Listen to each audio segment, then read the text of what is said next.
আসসালামু আলাইকুম এভরিওয়ান। আজকে 28 রমজান। আমাদের আবাদপুর হাটে ব্যাপক গরু আমদানি। আমি গরুগুলো আপনাদেরকে দেখাই। প্রচুর গরু আমদানি হিউজ গরু আমদানি, কেনা বেচাও চলছে। প্রচুর গরু কেনা বেচা হচ্ছে। গরুর ব্যাপক আমদানি, এখনও গরু আসতেছে, দেখতেছেন গাড়ি করে। এই সময়টা এখন বাজে 12টা, 12:30। এই সময় গরু অর্ধেক কেনা বেচা হয়ে যায়, কিন্তু তারপরেও এখন বর্তমানে দেখতেছেন আরও গরু ঢুকতেছে, প্রচুর গরু ঢুকতেছে। রমজানের এই হাড্ডি কষাই গরু, প্রচুর কেনা বেচা চলতেছে। গরু আমদানি অনেক, প্রচুর হাটের লোকজন।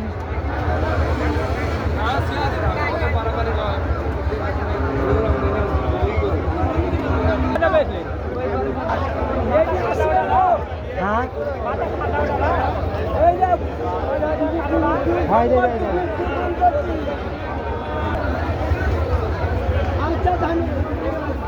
তো বাজার মোটামুটি একটু খারাপ, তারপরেও কেনা বেচা চলতেছে, প্রচুর কেনা বেচা চলতেছে।